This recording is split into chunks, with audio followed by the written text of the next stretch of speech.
আপোনালোকৰ ল'ৰা ছোৱালীক 2 লাখ চৰকাৰী চাকৰি দিয়া কিমান দূৰ গৈ পাও নাজানো কিন্তু মই ভাবো যিমান কওঁ তাতকৈ বেছিয়ে যাব কম নহব গুৰুত্বপূৰ্ণ কথা কম সকলোৱে মন দি শুনিব ইলেকশ্যনৰ মিটিঙত মই মহিলাসকলক সুধিছিলো যে অৰুণোদয় পাইছেনে 20% মহিলাই হাত উঠাইছিলে যে হয় পাইছিলো বাকি মহিলাই কৈছিলে যে আমি পোৱা নাই তেতিয়া মই আই মাতৃসকলক প্ৰতিশ্ৰুতি দিছিলো যে ইলেকশ্যনৰ পিছত আমি অৰুণোদয় পৰিসৰ বঢ়াম প্ৰথমবাৰ আমি দিছিলো 18 লাখ মহিলাক কিন্তু সেইবাৰ অলপ গণ্ডগোলো হৈছিল খুব সোনকালে কাম কৰিবলগীয়া হোৱা বাবে বেংক একাউণ্ট নম্বৰ আৰু কিছুমান ব্যক্তিয়ে নিজৰ নিজৰ নামবিলাক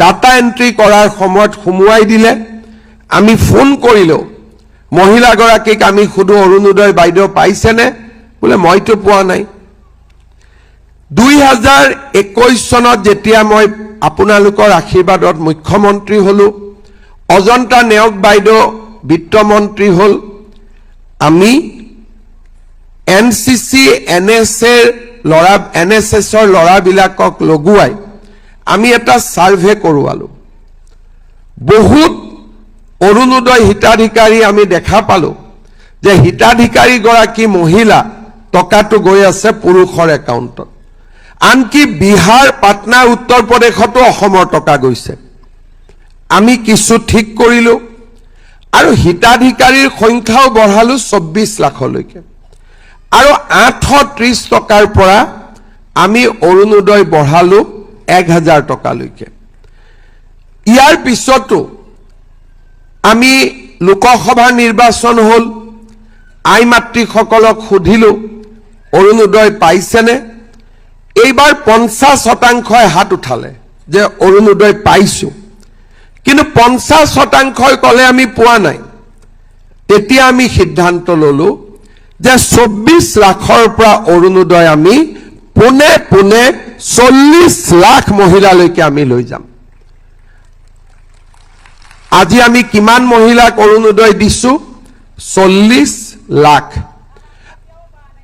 আৰু অৰুণোদয়ত আমি কি কৰিছো 1000 টকাৰ পৰা আমি ইয়াক 1250 টকালৈকে বৃদ্ধি কৰিলো এইবাৰ মই মিটিঙত সুধিছো অৰুণোদয় পাইছেনে 90% মহিলাই কৈছে পাইছো 10% মহিলাই কৈছে আমি অৰুণোদয় এতিয়াও পোৱা নাই এতিয়া আমি বাকি 10% পাবৰ কাৰণে কি কৰিব লাগিব আকৌ এবাৰ অসমত আমি বিজেপি চৰকাৰক লৈ আহিব লাগিব যাতে যিখিনি মহিলাই এইবাৰ অৰুণোদয় পোৱা নাই অহাবাৰ তেওঁলোকে অৰুণোদয় পাব পাৰে আজি অৰুণোদয় হিতাধিকাৰী সকলৰ কাৰণে এটা ডাঙৰ দিন আমি অৰুণোদয় দি আছিলো 1250 টকা কৰি কিন্তু এইবাৰ আমি মনতে ভাবিলো যে অৰুণোদয় পোৱা মহিলাসকলৰ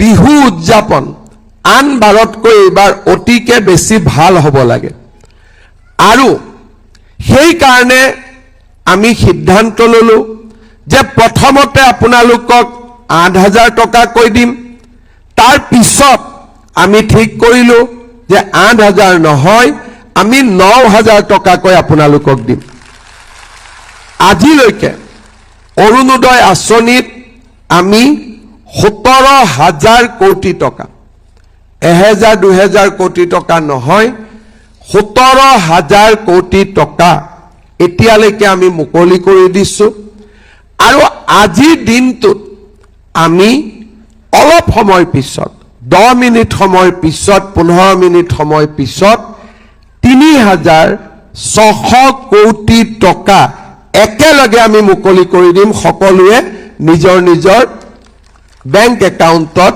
এই টকা 10-15 মিনিটৰ ভিতৰতে মিটিঙত বহি থাকোতে আমাৰ একাউণ্টত সোমাই যাব এতিয়া আমাৰ আগলৈকে লক্ষ্য কি আমি চাইছো যে এটা পৰিয়ালক আমি কি সহায় কৰিলে পৰিয়ালটো দৰিদ্ৰতাৰ পৰা আঁতৰি আহিব পাৰে।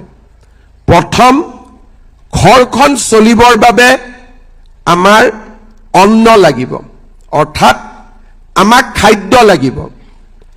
অন্ন মানে আমি কি বুজো? সাধাৰণ অৰ্থত দালি, চেনি, নিমখ, তেল, চাউল।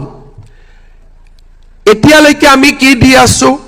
আপোনালোকক মোদী ডাঙৰীয়াই চাউল বিনামূলীয়াকৈ দি আছে, আৰু আমি আপোনালোকক 100 টকাত 1 কেজি দালি, 1 কেজি চেনি আৰু 1 কেজি নিমখ দি আছো। মোৰ মনটো ইয়াত সন্তুষ্ট হোৱা নাই, মই আৰু কিবা কৰিব খোজো। সেইকাৰণে ভগৱানে আৰু বিশেষকৈ আপোনালোকে যদি মোক আশীৰ্বাদ কৰে, অহাবাৰ মোৰ মনত চেষ্টা হ'ব যে আপোনালোকৰ পৰা এটকাও নোলোৱাকৈ চেনি, দালি, নিমখ আৰু মিঠাতেল আপোনালোকৰ হাতত তুলি দিয়া। ভাল হ'বনে বেয়া হ'ব? সঁচাই ভাল হ'ব? তাৰ লগতে ফটক কৰি নহয়, লাহেকৈ, নহ'লে কোনোবাই ক'ব মামা কৈছিলে কৰা নাই, অলপ পিছলৈকে মই আপোনালোকক আধা কেজি চাহপাতো তুলি দিব খোজো, কিন্তু অলপ পিছলৈকে, সোনকালে নহয়। কাৰণ মই কাৰোবাৰ ঘৰত গ'লে চাহ খাব লাগিব নহয়, হয়নে নহয়?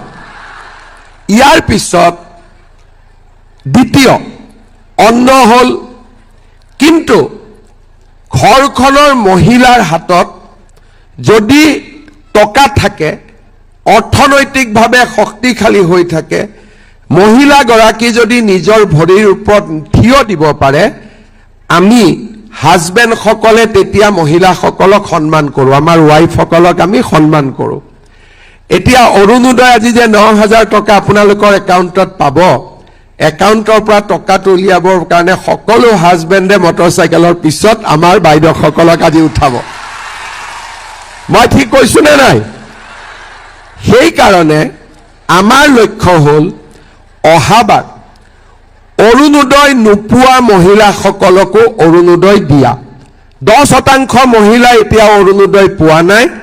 আমি অৰুণোদয়ৰ সংখ্যা বঢ়াব লাগিব আৰু অৰুণোদয় টকাৰ পৰিমাণো বঢ়াব লাগিব। বছৰৰ মূৰে মূৰে টকাৰ পৰিমাণো বাঢ়ি যাব লাগিব। ইলেকশ্যনৰ মিটিঙত মই তাৰ বিষয়ে ক'ম যে অহাবাৰ কিমান টকা আপোনালোকে অৰুণোদয় পাব, কিন্তু আগতকৈ বেছি পাব লাগিব। আমাৰ মহিলা উদ্যমিতাই এইবাৰ মই যেতিয়া আশীৰ্বাদ যাত্ৰাত গ'লো, বহুত মহিলাই মোক নিজৰ দোকানখন দেখুৱাইছে যে মামা আপোনাৰ 10,000 দি খুলিছো। এতিয়া আমি সেই 10,000 টকাক অহাবাৰ আমি 25,000 টকালৈকে লৈ যাম। অন্ন হ'ল, বস্ত্ৰ হ'ল, কাৰণ টকা হাতত থাকিলে মানে আমাৰ বস্ত্ৰ হ'ল। এতিয়া আমাক লাগে আৰু এটা আমাৰ অভাৱ আছে, বাসস্থান। এতিয়া আমি আপোনালোকক প্ৰধানমন্ত্ৰী ডাঙৰীয়াই ভাৰতত নতুনকৈ 5 কোটি আৰু প্ৰধানমন্ত্ৰী আৱাস যোজনাৰ ঘৰ দিব। মই এইবাৰ প্ৰধানমন্ত্ৰী ডাঙৰীয়াক ক'ম যে আমাৰ অসমৰ যিসকল আয়ে এতিয়াও ঘৰ পোৱা নাই, এইবাৰ দি লেঠাটো মাৰি দিয়ক, যাতে আমি ঘৰো পাব পাৰোঁ। কিন্তু ঘৰ পালোঁ, খোৱা বস্তু পালোঁ, অৰুণোদয় পালোঁ। দেউতাক মাকৰ আটাইতকৈ সম্পদ হৈছে ল'ৰা ছোৱালী। যদি চব পালোঁ, কিন্তু ল'ৰা ছোৱালীয়ে যদি জীৱনত নিজৰ ভৰিৰ ওপৰত থিয় দিব নোৱাৰে, কোনো মাক বাপেকে মনত আনন্দত থাকিব নোৱাৰে। সেইকাৰণে আমাৰ আন এটা লক্ষ্য হৈছে ল'ৰা ছোৱালীৰ শিক্ষাৰ ওপৰত বিনিয়োগ কৰা।